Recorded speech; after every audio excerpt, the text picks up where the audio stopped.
My name is Michael Holliday, and during the 80s I was aged 15 to 25, and I'm from Newcastle upon Tyne. Yeah, I think my social life probably evolved somewhat during the 1980s. Early on, I didn't really go out very much. I'd probably meet up with just one or two friends. It was always to go out and about somewhere, but we didn't have a particular plan in mind when we did go out.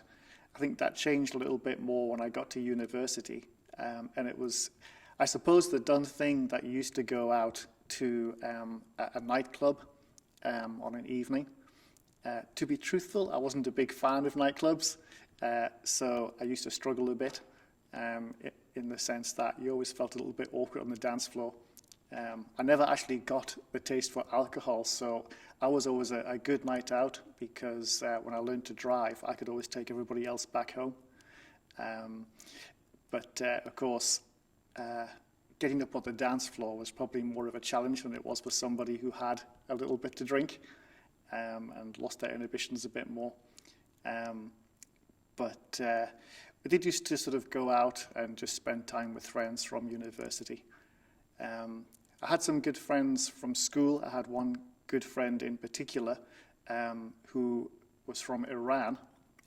He came over to the UK around about 1976.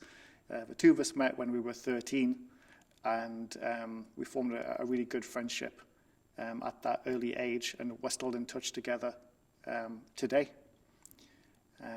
So we used to spend quite a lot of time together. My friend's name is Rue, which is short for Roosbay, and the two of us actually formed a band in the late 1980s, which was something a little bit we hadn't anticipated ourselves as a career move. We did recognize at the time that perhaps it was something that might not work out for us. So we did try and be sensible to a certain extent, and after leaving school in the sixth form, we went to university to get a degree, and then we came back to form a band after that.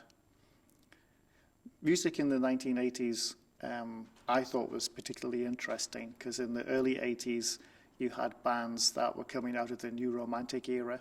So typically you had Duran Duran, Spandau Ballet. There were other bands like Altered Images and Soft Cell. So as the 80s progressed, you then got bands like Tears for Fears and Wham and Culture Club. And I think up to about 1985, I really did quite enjoy the music scene.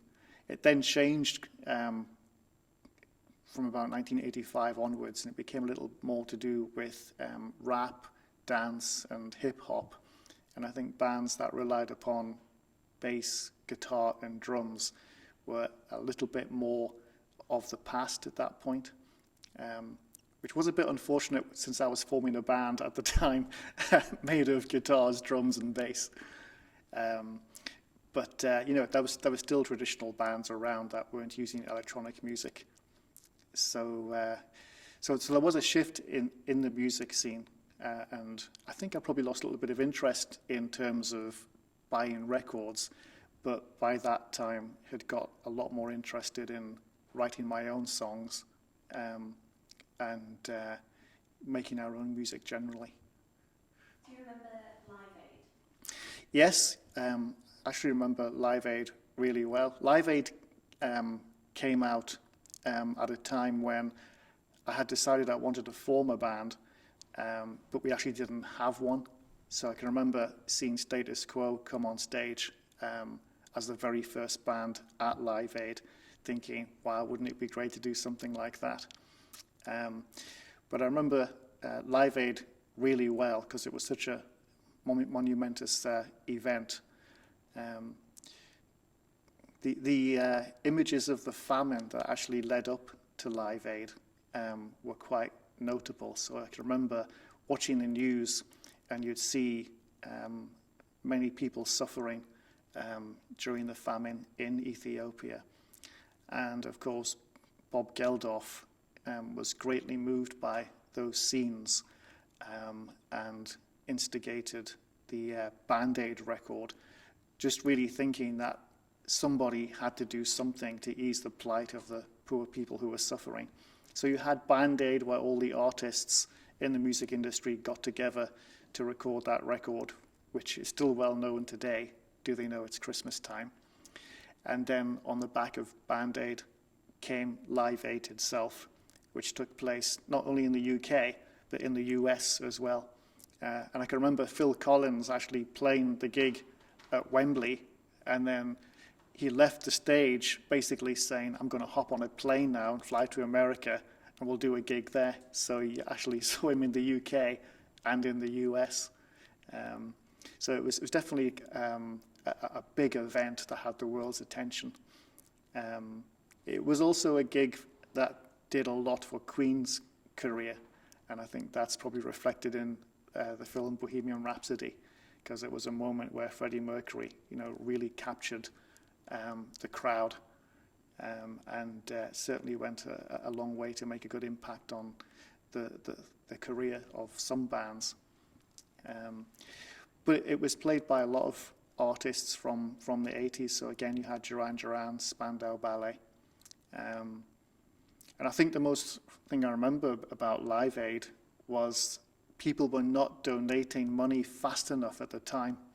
And there was one moment where behind the scenes, Bob Geldof was on camera, and he was getting very passionate about the fact that all this had been put together, but the money wasn't coming through.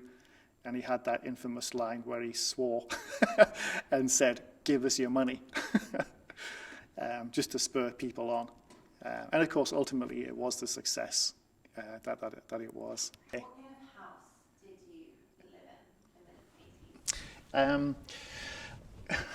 Mum and Dad lived in a house on an estate called Hill Heads, which is just out to the west of Newcastle. And although we had lived in other houses before that one, that is the house that I remember most of all. It was a semi-detached house on a quiet residential area. But at the beginning of the 1980s, and round about the time when I was due to leave school, Mum and Dad actually moved to Darras Hall near Ponteland and bought a nice house there. So Darras Hall was kind of known as a very well-to-do area where the house prices were that little bit more expensive and a little bit more exclusive. So it was quite an experience to go and move there, although I didn't really see a great deal of difference in terms of how I felt about living there. To me, it was just another home. But interestingly, they moved from one bungalow to a larger bungalow that had quite a lot of land at the back. So they had quite a big back garden, and the back of the garden had a wooded area.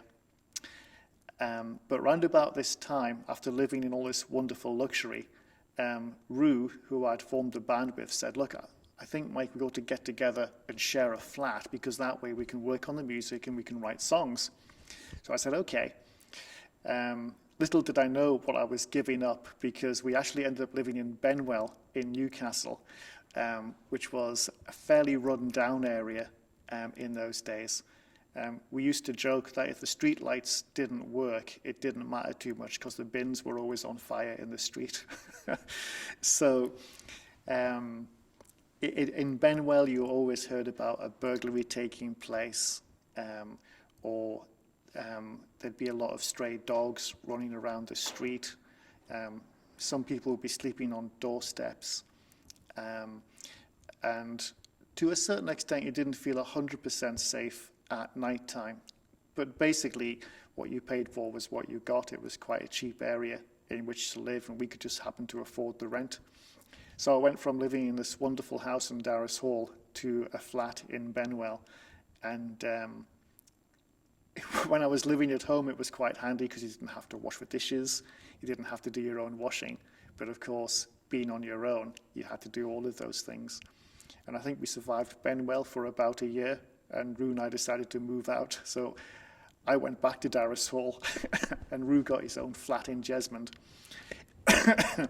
which was a nicer area for him as well. And we just used to meet up at his flat and work on our songs together there. So yeah, there was quite a contrast in our housing experience during the 80s themselves.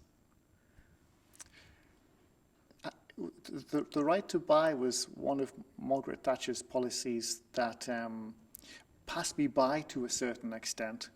But I was aware of the fact that there was two sides to the coin. So on the one hand, if you could never actually get enough money to afford to buy a council house, then you basically wanted to be in a situation where you wanted a council house to be available that you could just rent. And if the council houses were all being bought up, then your opportunity to find somewhere to live was reduced. But then equally, some people might wanted to have got onto the property ladder, and actually buying a council house would offer them the first step up, from which perhaps they could move on to buy a better house again. I think one of the things about Margaret Thatcher is that you either loved her or you hated her. I think in either case, the argument could be made that she was a strong leader. One of the things that I felt actually typifies a strong leader is that they have a set of values which defines what they stand for, and it allows them to make difficult decisions. And I think Margaret Thatcher followed through on those values. Not everybody may have agreed with them, but it allowed her to carry through difficult decisions like the right to buy your own council house, the introduction of the poll tax, the decision to go to war over the Falkland Islands. All of these things were difficult decisions. Many caused controversy, but she was able to make those decisions because she knew what she stood for as a leader. I think throughout the 1980s, Margaret Thatcher was certainly the dominant force in politics, alongside Ronald Reagan as the United States president. And they were both very distinct characters. In many ways, I think Margaret Thatcher reminded me a little bit of Winston Churchill, having that bulldog spirit. But I think sometimes the situation in which that leader is acting, the circumstances in which they're acting, actually helps to define their leadership. So whereas Winston Churchill might be thought of as a great British leader because he saw the country through the Second World War, Margaret Thatcher didn't have such a strong crucible in which her leadership was defined. So although she was a strong leader, I think people probably have more mixed feelings about, yes, she was right, or no, she was wrong. And certainly even today, you'll hear some people, especially trade unionists, referring to it in very unpleasant terms, even to this day. What was your recollection of the miners' strike? My recollection of the miners' strike was of images that you saw on the news of police actually having to charge groups of miners who were on strike, and generally a lot of ill feeling. There was quite a lot of violent scenes that were televised, where you'd have miners punching police officers, but police officers hitting miners with their truncheons. They were often dressed in riot gear, holding back large groups of striking miners. And then kind of above that, you had Arthur Scargill, who was very passionately advocating the miners' cause. And then equally, you've got Margaret Thatcher basically saying she wasn't going to change her policies. So you had these two very strong and opposing forces, and you couldn't actually see either one of them giving way.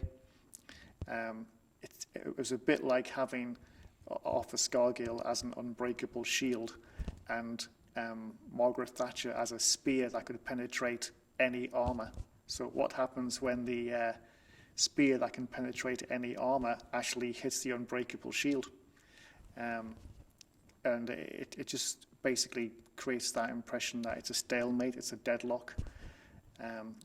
The miners' strike, obviously did result in the miners going back to work, and they're not actually getting the conditions that they wanted. Did you approve the strike? Did I approve of it? At the time, although I was aware of all of these things that were going on in the 80s, I think it was at a young enough age where I kind of lived in my own head a little bit more. I wasn't really particularly affected by it. The only time I was affected by a strike was my dad as a firefighter went on strike. Now that wasn't the 80s, that was in the 70s. But I can remember thinking, why doesn't Jim Callaghan, the Prime Minister, give my dad the wage rise that he needs? So when it came home to me like that, I could sort of respond to it a little bit better. But I think in the 1980s, growing up, I didn't have a full enough understanding in what was actually going on. So I wasn't fully aware of what the miners wanted, and I wasn't fully aware of what Margaret Thatcher was not prepared to give them. It was just basically a sea of images that you saw on the news. And I think I was probably a little bit too young and perhaps not politically motivated enough to be able to actually grasp the situation fully.